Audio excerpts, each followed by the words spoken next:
Damos la bienvenida aquí en Esferas de Poder al presidente de la Asociación Nacional de Empresas e Industrias de Herrera, el ingeniero Eury Andújar Gil. Muchísimas gracias por el honor. Muchas gracias, Federico, por tu invitación, como siempre.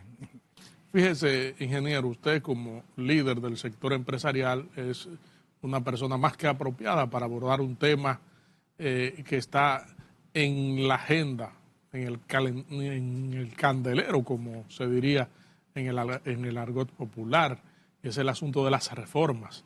Hay dos reformas importantes e integrales en términos institucionales y de la productividad. Primero está la reforma fiscal, está depositada en el Congreso, ya se han iniciado las discusiones y los debates a nivel de opinión pública y quisiéramos saber cuál es la opinión del sector empresarial acerca de la reforma fiscal, el proyecto de reforma fiscal. Bueno, Federico, como tú bien sabes ya, y personas muy enteradas ya por los medios que manejas, que todos estamos de acuerdo de que la reforma fiscal es necesaria. Es algo que se venía a saber, estaba pendiente en la estrategia de desarrollo desde el 2012 y por alguna razón, bueno, sabemos la razón, no se pudo implementar, que debió implementarse de manera gradual, por lo menos desde 2012, ya hoy tuviéramos quizá un poco más cerca, ¿verdad?, de los objetivos que se trazarían en esto. Pero realmente los gobiernos, por el costo político que esto representa, lo fueron postergando. De hecho, en el 2021, el gobierno trató de introducir una reforma fiscal, pero realmente eso coincidió con también los estallidos que hubo en Colombia por una reforma también, o por lo que pasó allá en Colombia, un estallido social que hacía como años quizás Colombia no había tenido. Y el gobierno, muy sabiamente y post pandemia, la retiró realmente porque no era el momento tampoco después de una pandemia comenzar con una reforma fiscal, lo cual entendemos que fue muy atinado por parte del gobierno. Pero realmente hay una realidad y es que el déficit que tenemos nosotros ahora mismo en cuanto a lo que son las recaudaciones y en cuanto a lo que al gobierno le ingresa con el nivel de gasto que tiene el gobierno, pues prácticamente para poder cerrar la balanza a fin de año ha tenido que recurrir a endeudamientos, así también como pedir adelantos a las bancas, a la barrigola, a diferentes instituciones, industrias, para poder cerrar el año, como se dice, y enfrentar toda esta crisis que tiene por un déficit que tiene en cuanto a los ingresos y el nivel de gasto del gobierno. De hecho, se puede decir que al cierre del año pasado tuvimos lo que fue la firma de Aerodón, ¿no?, que se adelantó unos 700 y tantos millones de dólares, lo cual le ayudó bastante y hay proyectos muy importantes en ese sentido. Pero el gobierno no tiene cómo hacerle frente a las inversiones que el país requiere. El país requiere de grandes inversiones en infraestructura, en carreteras, en puentes, en medios de transporte, hospitales, educación. O sea, una cantidad de requisitos que requiere un país como nosotros estamos en estos momentos, rumbo a colocarnos como los líderes básicamente en toda Latinoamérica en cuanto a producción, en cuanto al crecimiento que tenemos en nuestra economía, y para esto tenemos que hacerlo de una manera sostenible. Por lo tanto, entendemos y valoramos que la reforma era necesaria, es necesaria. Ahora bien, sabemos que hay muchos puntos en esta reforma que no la esperábamos. Y nosotros entendemos, y así lo hemos expresado en algunos medios, que vamos a ir al Congreso a presentar nuestra propia propuesta, en el cual no tenemos consenso y donde tenemos disenso, para que entonces esperamos que los congresistas puedan acoger muchas de estas cosas que no son tampoco descabelladas. Sabemos que no va a dar duro, como yo siempre lo he dicho, la reforma no va a tocar a todos, especialmente a la clase media. Entonces entendemos que eso hay que de alguna manera atenuarlo. ¿Cuáles puntos, por ejemplo, de la reforma entiende el sector empresarial, el industrial, que debe mejorarse o debe por lo menos buscarse un consenso para suavizar, si se quiere decir, el término o la propuesta? Mira, nosotros tenemos, se puede decir, 4 puntos básicos, porque lo demás, por ejemplo, nosotros valoramos como muy positivo el hecho de que se haya eliminado, por ejemplo, lo que es el anticipo en las micro y pequeñas empresas y en la mediana, atenuar el monto, el pago trimestral. Para nosotros lo valoramos como muy positivo, que puede ir en beneficio de esta pequeña mediana y microempresa. Entonces, eso por lo menos eso es un buen alivio y es algo que nosotros habíamos reclamado, que decíamos que el camino para ir a la formalidad era que había que poner la cosa más fácil. De tal manera que para que pueda sustituir una empresa y no se tenga que ir a la informalidad o desaparecer, que había que buscarle la manera. Ese fue un reclamo que nosotros hicimos, de eliminar ese anticipo y se logró. Por lo tanto, es un gran logro. También tenemos que se incluya lo que es el monotributo y también prácticamente se acogió, no sabemos todavía la modalidad cómo va a ser, pero ya sabemos ya que es algo importante para traer a los informales, que va a redundar en beneficio de realmente un gran sector que son los informales y que andan alrededor de un 90, 80 y pico por ciento, sabemos por el estudio que hizo el Banco Central de las pymes.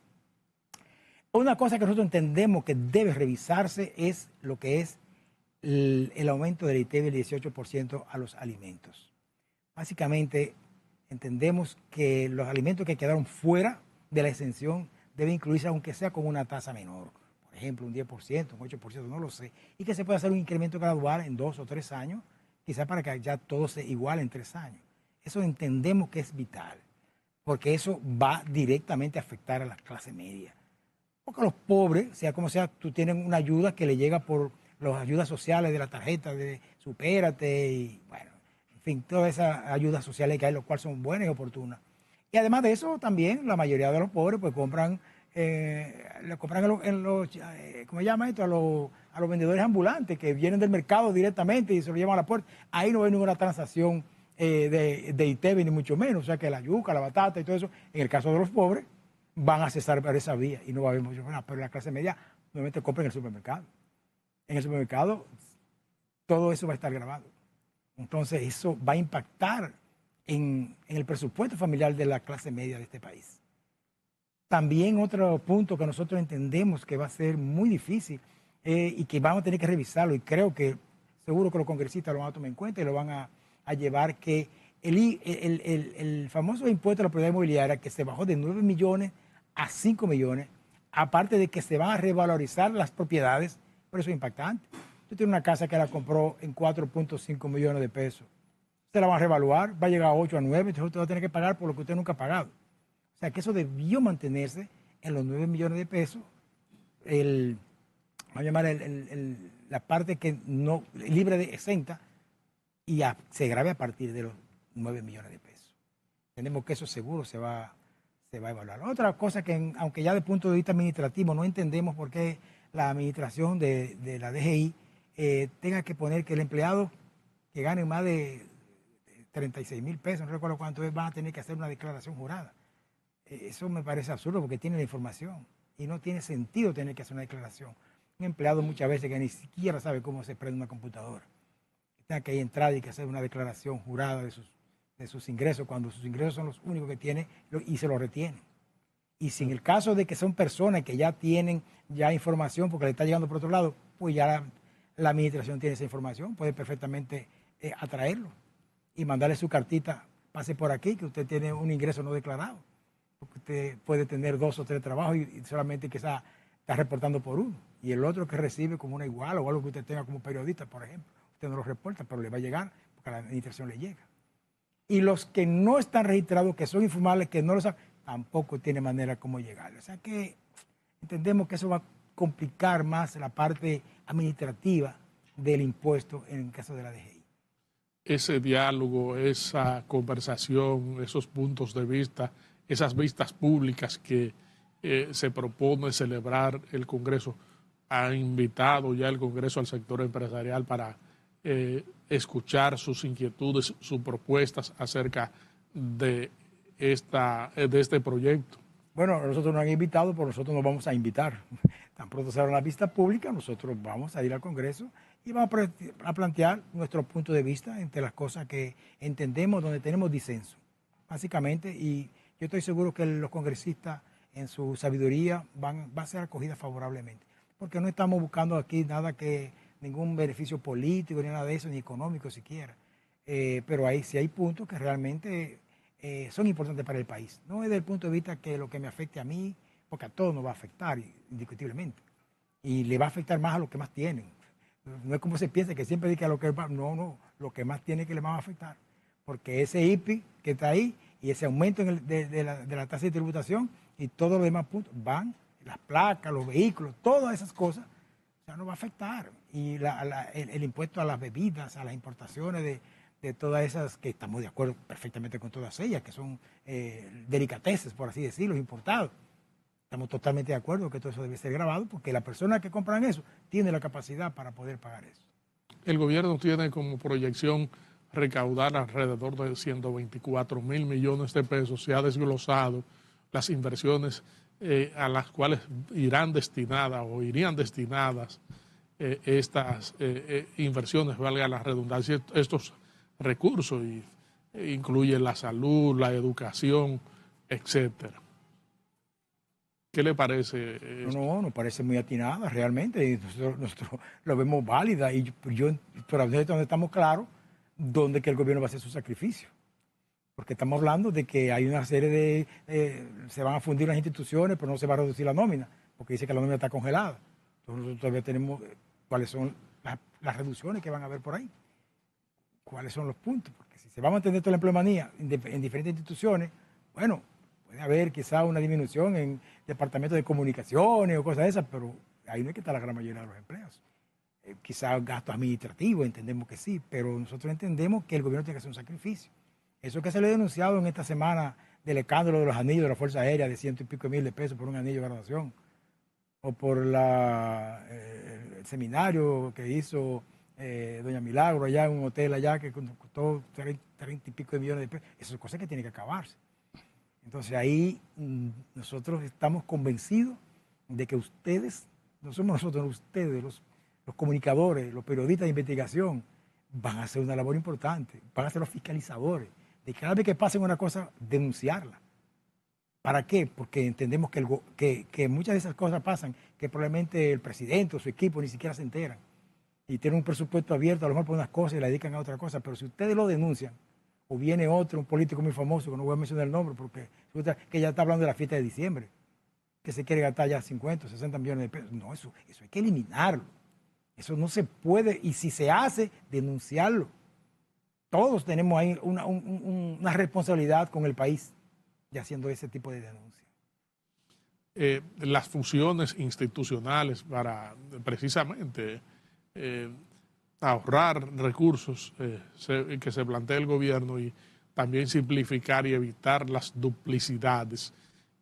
¿Qué le parece este mecanismo? No, nos parece favorable, lo aplaudimos. Todos los planteamientos, todas las iniciativas que tengan que ver con el ahorro, nosotros los aplaudimos y entendemos que es el camino correcto que el país necesita, porque el país necesita desarrollándose. Nosotros tenemos ahora mismo un crecimiento, esa meta que está trazando de llegar de un 6% del PIB que nosotros hagamos año por año. Nosotros tenemos que hacer un compromiso todos como nación para conseguirlo, porque a la medida que nuestro país progresan las empresas, progresan los empleados, empleos de calidad, que es lo que nosotros estamos buscando. Y ahí en ese caso el presidente puede contar, el de turno y cualquiera que venga, con un empresariado que está de sol a sol dando lo mejor por el país. Y nosotros entendemos que la vía de esta reforma, de estos ahorros, es la vía para nosotros poder seguir teniendo el nivel de crecimiento que tenemos. Y veamos el espejo de Argentina, o en su momento Grecia, que por esto de estar, que nadie quería tomar medidas, o como está España ahora mismo, con un despilfarro que hay realmente, que el país, tú puedes endeudarte. Mira, nosotros entendemos válido lo del presidente, porque es valiente lo que él ha presentado, porque podía perfectamente seguir sus 4 años y se lo dejamos al que viene. Y realmente se va empeorando, que fue lo que pasó en Argentina, gobierno tras gobierno. Uno se lo dejaba al otro porque no quería tomar la medida. El loco ese, como dicen mucha gente, que no es loco nada, que está ahora, que ha tomado unas medidas heroicas, solamente lo puede hacer una persona con esa categoría, porque ningún gobierno, en su sano juicio, por así, se iba a echar un pleito como Milei, por ejemplo, está haciendo en Argentina, que todavía no sabemos si va a dar resultados, pero por lo menos está en el camino correcto, eliminando todo el despilfarro que hay, el ahorro. Y eso a la larga tiene que dar sus resultados, pues tiene un poco de tiempo, ni siquiera tiene un año. Y aquí este gobierno que ha presentado esto a un costo político altísimo, porque ahora mismo está el país a punto, como dice, de una chispa para encender el país completo. y sobre todo la oposición y todo el mundo echándole chispa. Nosotros queremos echarle un galón de agua. No queremos echar la chispa, queremos colaborar, asumir el sacrificio que nos corresponde como empresarios, pero también que no se mate la gallina del huevo de oro. Porque la industria, en el caso de nosotros que representamos, y ya está demostrado ya, es la que realmente desarrolla un país. Pocos países pueden desarrollar con cualquier otro, ni siquiera Rusia, que es la, como dicen, la gasolinera del mundo, que tiene todos los recursos naturales, sin embargo tiene un PIB inferior a España. O sea, porque no tiene una industria. Paísitos como chiquitos como Taiwán, que creo que tiene 32.000 kilómetros cuadrados, o Israel con 32.000 kilómetros cuadrados, como realmente es una potencia, con un PIB altísimo, Singapur, todos esos países. Entonces, nosotros creo que debemos seguir un camino de desarrollo, apoyar esta medida que haya que tomar, asumir el sacrificio que tenemos que asumir cada uno, pero que no vaya en prejuicio de lo más necesitado. Entendemos que la medida no afecta tanto a los pobres como tal, sino a la clase media. Yo estoy equivocado, pero creo que ese es nuestro parecer. Regresamos en breve con esta interesantísima comparecencia con el presidente de la Asociación Nacional de Empresas e Industrias de Herrera, el ingeniero Eury-Andújar Gil. Ya se había prácticamente casi un consenso con poner un tope a la cesantía, que no se reconocía todos los derechos, y eso iba a ayudar a crear nuevos empleos y a mejor desarrollar el país.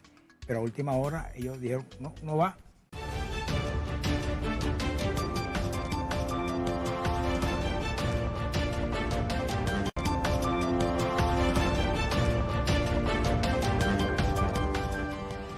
Estamos conversando aquí en Esferas de Poder con el presidente de la Asociación Nacional de Empresas e Industrias de Herrera, el ingeniero Eury-Andújar Gil. La otra reforma, ingeniero, es la del Código de Trabajo de la República Dominicana, que data de 1992. A raíz de ese tiempo no ha sido tocado significativamente el Código Laboral del país. Se ha presentado un proyecto ante el Congreso Nacional con distintas iniciativas nuevas, pero todavía persiste una discusión en el sector tripartito no consensuada. ¿Qué opinión le merece? ¿Qué valoración tiene de esa iniciativa? Bueno, prácticamente todos los sectores empresariales se han mostrado y han presentado su opinión. Nosotros coincidimos con cada uno de ellos, porque cuando se habla de un consenso, no hubo el consenso. O sea, a última hora los sindicalistas dijeron no va a la cesantía, después que se había consensuado. Así como dice Pepe Abreu, que fueron no sé cuántas reuniones que se hicieron allá en el Copardón, ya se había prácticamente casi un consenso con poner un tope a la cesantía, que no se reconocía todos los derechos, y eso iba a ayudar a crear nuevos empleos y a mejor desarrollar el país. Pero a última hora ellos dijeron no, no va. Y fueron a Palacio, y en Palacio, bueno, vamos entonces a poner lo que ya se consensuó, pero hasta ahora consensuado, pero no se había consensuado sin la cesantía. Entonces entendemos que presentar un proyecto en el cual no hay un consenso, entonces no es tripartito. No fue un diálogo, no fue tripartito el consenso, porque los empresarios no estaban de acuerdo. Entonces quiere decir que los empresarios a última hora se echaron para atrás. No, lo que se echaron para atrás a última hora fueron los sindicalistas, cuando ya estaba prácticamente muchos puntos consensuados y que había años discutiéndose, años de ese punto. Nosotros tenemos, a nuestro parecer, un rechazo por completo a esa reforma que se está introduciendo, porque no introduce lo más importante, que es la cesantía. Y no es porque le estemos quitando nada al trabajador, porque la cesantía no es un derecho adquirido. Sencillamente es un derecho que tiene el empleador si hace un despido de un empleador injustificado o sin ninguna razón, pues pone fin a su contrato de trabajo. Pero mire, Federico, yo le puedo decir a usted que es muy difícil que un empleador cancele a un empleado sin tener una justificación. Porque un empleado bueno, productivo, que lo valore, es un empleado que puede estar la vida completa en una empresa. Y yo pongo el ejemplo de Japón. En Japón usted consigue un trabajo. Si usted entró a trabajar en cualquier empresa, fácilmente que usted echa la vida en esa empresa, y a lo mejor sus hijos también siguen en la empresa, porque realmente casi el empleo es de por vida. Y realmente, pero no puede equivocarse un empleado en Japón. ¿Y por qué un empleador va a despedir a un empleado productivo? Un empleado que cumple con su rol, y que ya tiene la experiencia y que ya tiene todo, que no tiene que capacitarlo. La rotación en una empresa es algo fatal para la empresa.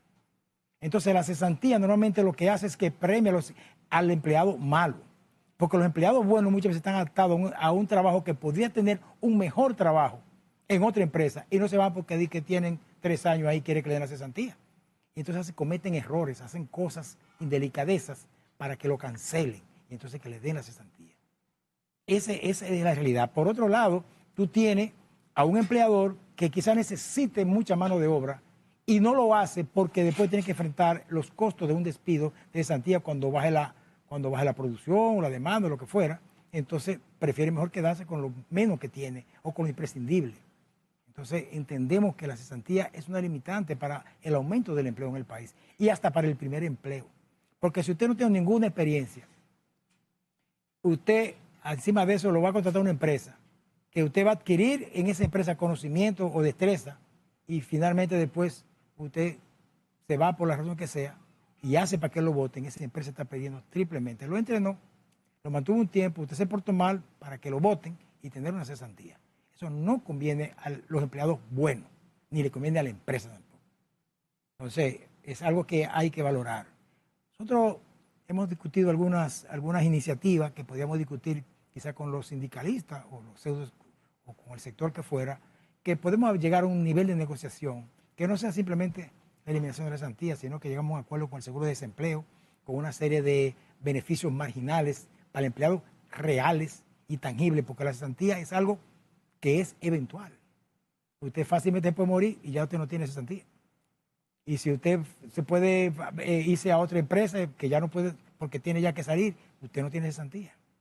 Entonces, si usted pudiera tener algún tipo de beneficios adicionales y que se pueda negociar, nosotros estamos abiertos a eso. O sea, quiere decir que esto entonces es una especie de desincentivo para el sector y para la formalización. Claro. Eso es el principal incentivo para la formalización, justamente es tener que tener usted empleados formales. ¿Por qué? Porque tiene compromiso con la TCS, con la seguridad social, con el impuesto interno. Eso es lo que hace que motiva justamente el gran índice de informalidad que hay. Mucha gente prefiere buscar un contratista que no tiene ningún compromiso, le hace un trabajo y te se va por si usted no tuviera tanto riesgo desde el punto de vista de demandas laborales, usted podría contratar más personal. Pero ahora mismo usted contrata estrictamente lo que necesita y a veces menos que lo que necesita. Esa es la realidad. Es decir, que se debe seguir discutiendo este tema cuando el proyecto está en el Congreso. Todavía falta definir esa parte. Bueno, el Poder Ejecutivo lo sometió, el Congreso es soberano de aprobarla o escuchar las sugerencias de los empresarios y negociar y llegar a un acuerdo y se puede hacer una modificación todavía en el Congreso. Pero que nosotros entendemos que es una razón válida, nosotros no es que estemos en perjuicio de los trabajadores, no quiero que se vea eso. Y que lo que queremos es quitarle derechos que ellos tienen, no. Sus derechos que tienen se mantienen, todo lo que tienen. Es un nuevo nivel donde se cree el seguro de desempleo, donde se den otras garantías y que los derechos que tienen adquirido hasta este momento de la aprobación de la ley lo mantienen todos los trabajadores. ¿Qué tope debe tener la cesantía? Mira, habían varios escenarios que se habían presentado, 5 años, 7 años, 3 años, había diferentes opciones, pero realmente se fueron, al final los sindicalistas rechazaron todas, no consejo con ninguna de los planteamientos que habían. Había ya prácticamente una ya consensuada, no recuerdo ahora mismo de cuántos años, pero ya había pero vuelvo y te digo, deberemos nosotros reunirnos, pero negociar en función empleados, patronos. Mira, si yo te consigo a ti, por decirte algo, aumentarte un 2% en tu cotización de la TCS, por ponerte un ejemplo, esto es un criterio mío que lo discutí allá en la asociación, hicimos hasta un cóctel que hacemos los jueves últimos de mes. Si yo por ejemplo, una idea yo te agrego a ti un 2% en la cotización, tú estás ahora mismo cotizando, yo estoy aportando un 7%, el empleado un 2.4%, y eso al final no da para tener una pensión digna. ¿Por qué? Porque el tiempo el monto de la cotización y el monto de los salarios de un salario mínimo, por ejemplo, o mediano, realmente no va a alcanzar para tener un retiro digno. Entonces, si yo te diría, pero mira, yo te voy a agregar un 2% adicional a lo que yo te estoy dando ahora mismo, con ese 2% se te va a depositar en la TCS. Y ese 2%, que es un valor importante, te va a crear a ti un fondo adicional que te va a permitir tener un retiro más digno, porque tú podrías también aportar un 1% más al empleado también, por decir algo, sería un 3, ya estamos en un 10.4. Con un 10.4 no es suficiente porque se necesitaría alrededor de un 15% para tener un retiro digno, como lo es en Chile, como en los países europeos, todo eso. Pero con un 10% por lo menos mejoraría.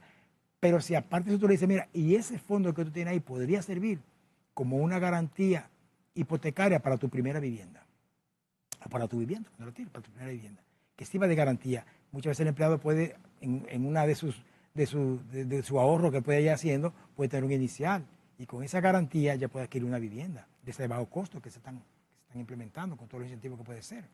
Es una manera que tú dices, y te estoy dando algo tangible, que es real, y que te va a beneficiar, como por ejemplo podría hacer eso, y tú al final, el seguro de desempleo se llega a un arreglo que podría ser que te dé, por ejemplo, un salario, si tú te ves sin empleo, 3, 4 meses de tu salario y tú lo tienes, por ejemplo. Y eso sería algo que sería valioso, porque tú estás desempleado. Tú duras el primer mes, segundo mes, tercer mes, a partir de ahí tú debes comenzar a hacer gestión, o después se puede ir reduciendo el salario a un 50%, a un 30%, varios meses más en dado caso, porque también hay casos que se hacen muchas cosas fraudulentas, que se ponen en emprendimiento y dicen que están sin trabajo, pero tienen un picapollo o tienen un puesto de 2 Pero hay una dinámica en ese sentido, hay alternativa, que el empleado vea que hay algo adicional que es tangible y que es real. Y se puede llegar a ese acuerdo. No se ha discutido en el seno empresarial, estamos hablando de algo que se discutió en un cóctel entre nosotros, vimos como viable, un consenso que se hizo con muchos empresarios, y ya, bueno, yo con tal de salir del problema que es de la cesantía, yo prefería dar un porcentaje adicional para esos fines. El tiempo resulta muy corto para tantas preguntas pendientes de respuesta y un ambiente de reforma pocas veces visto, un dinamismo en el Congreso que es un escenario de múltiples reformas al mismo tiempo. Esferas de Poder tendrá que extenderle una nueva invitación para seguir ahondando sobre estos temas. Mucho gusto, cuando tú lo entiendas conveniente, estamos prestos siempre a servirte y acceder a tu invitación. Muchas gracias a ustedes, amigos televidentes, por habernos acompañado en esta interesantísima comparecencia con el presidente de la Asociación Nacional de Empresas e Industrias de Herrera, el ingeniero Eury Andújar Gil. Proseguimos con nuestro contenido.